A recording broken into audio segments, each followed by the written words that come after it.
So mga par, hinahalin tulad nga po ni Oscar De La Hoya sa pinaka-worst ng decision sa kanyang buhay, ang pagbenta nito sa The Ring Magazine sa Saudi promoter na si Boss Turki Al Sheikh. Marami na daw nagawa ng pagkakamali si Oscar sa kanyang buhay, pero ang pagbenta daw nito kay Boss Turki ng The Ring Magazine ay nagbigay talaga sa kanya ng malaking impact. Napupolitika daw kasi mga idol ng The Ring Magazine, lalo na pagdating sa ranking sa pound per pound. Tila kung paborito daw ang isang fighter, talagang makakuha ito ng mataas na pwesto sa rankings. Nung pagmamayari pa daw ni Oscar De La Hoya mga idol, ang The Ring Magazine, hindi daw ito nakikialam sa mga writers na siya daw ang nagtatalaga sa rankings ng mga boxer. Hindi daw pinipilit ni Oscar De La Hoya na ipagsiksikan ng mga alaga nito sa pound per pound porket siya ang may-ari ng The Ring Magazine. Kung ano daw ang assessment ng mga writers, yun daw talagang ilalagay sa rankings. Pero ngayon daw mga boss, nawala na ang integridad ng The Ring Magazine. Kung malakas ka sa may-ari, kasama ka sa pound per pound. Lalo na pagdating sa yearly na awarding ng The Ring Magazine, sobrang luto daw mga idol. Ang ina-expect daw ng mga boxing fans na makakuha ng award ay napupunta daw sa iba dahil malakas ito sa itaas. Well, para sa ating mga boss, matagal na talaga na merong politika sa rankings ng The Ring Magazine. Maski mga idol sa all-time great fighter ng The Ring Magazine, para sa ating mga boss, luto din talaga ang rankings. Particular na sa rankings ng ating pambansang kamao, Manny Pacquiao, isang 8th division champion si Pacman,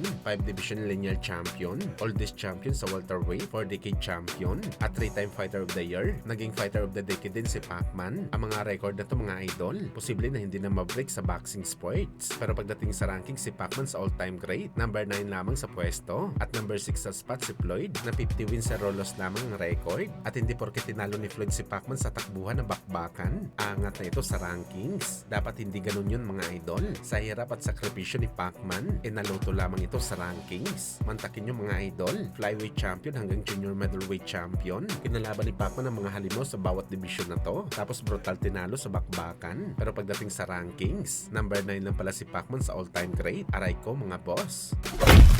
Samantala Jake Paul, nanggigil sa galit sa Saudi promoter na si Boss Turki Al Sheikh at kay Canelo Alvarez. Ano yan mga idol? Totoo daw talaga mga idol na naikasang laban nila ni Canelo dati at to be announced na daw ang bakbakan nila. Sinulot daw ni Boss Turki itong si Canelo at pinalaban sa hindi kilalang kalaban para sa malaking pera, kung saan ang sanito na malaking talo para kay Jake Paul dahil ang ina-expect sana nito nakikitain mahigit $100 million para sa laban kay Canelo, pero naglaho lang ito na parang bula mga idol. Hindi naman binanggit ni Jake Paul kung magsasampa ito ng kaso kay Boss Turki at pagbayaran ito ng $100 million.